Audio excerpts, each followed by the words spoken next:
Psychology says when you are ignored by the person whose attention means the most to you, the reaction in your brain is similar to physical pain. I am lost.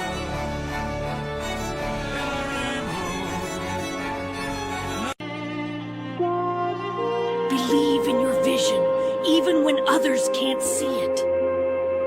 Your belief is the seed of your future. When you stand firm in your beliefs, the right people who truly believe in you will always be there to pick you back up. Naruto, you are the child of prophecy. I'm sure of it now. I leave the rest to you.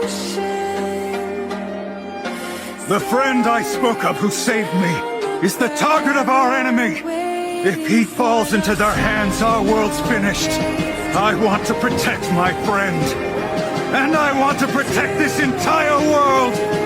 I am too young and inexperienced to do that. So I ask you, all of you, please lend me your strength for this fight.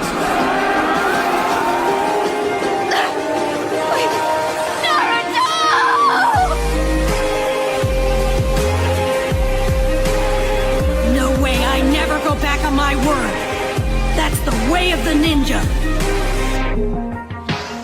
When the man that never been appreciated crosses path with the woman who was never loved correctly, you better watch out. Because that right there is a true power couple. Because that's two people that have been to the depth of hell and lifted themselves out. But now they're not doing it themselves. They're doing it together as one unit. And that right there is a force to be reckoned with. Instead of fearing the judgment of other people, let's just give them some compassion. Those people who judge you, it says nothing about you, but everything about their own insecurities and how harshly they treat themselves.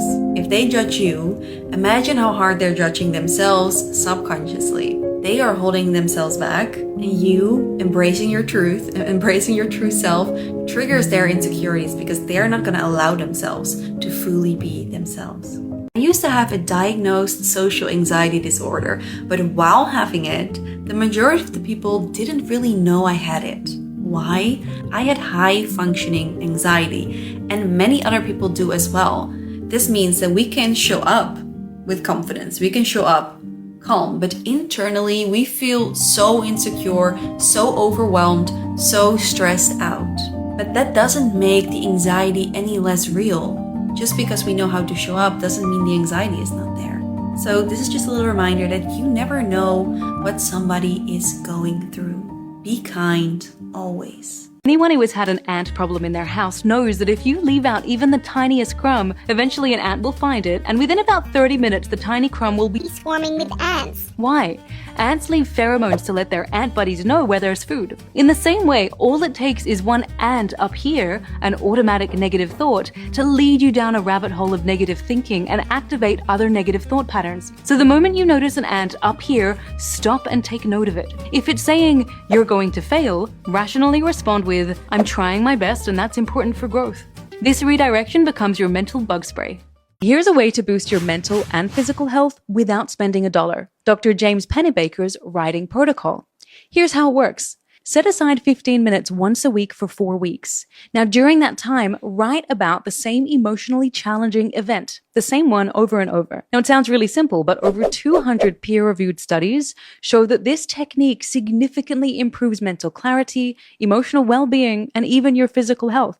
The approach taps into the power of expressive writing to help process difficult emotions and create some emotional space. It could be one of the most transformative habits you add to your routine. Growing confidence is hard, but so is staying insecure and anxious all the time. Speaking up is hard, but so is having your boundaries crossed. Being seen is hard, but so is feeling small and ignored.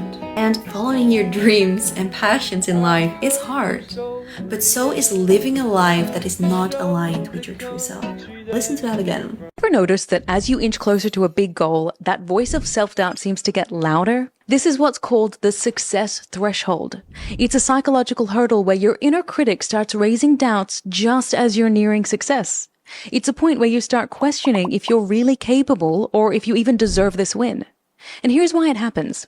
Your mind craves stability, so even a positive change can seem threatening. This is where self-sabotage kicks in, hesitation, procrastination, but recognizing this pattern is powerful.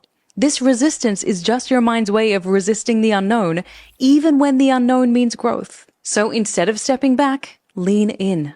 Young children don't have self-doubt. Tell me what happens when this little person is finally learning to stand on their feet and take their first step. What's the first thing that typically happens? They fall over. So they stand up, they're a bit wobbly, they take a step and they fall over. And then what do? They try again and then they fall down and then they keep doing this until they learn how to walk on their own 2 feet. There is never a moment in that little human's consciousness where it thinks, you know what? I've given this 3 good goes. It's not for me. Betsy learns it on go 2. I'm not going to do it. It's fine. I'll just scoot on my bottom. Young children don't have self-doubt. They don't have a conception of me and other. As adults, we do. And a lot of the time, our self-doubt relates to, what will people think of me? What if I fail? What if I'm not good enough? And our self-doubt can absolutely sabotage our ability to progress.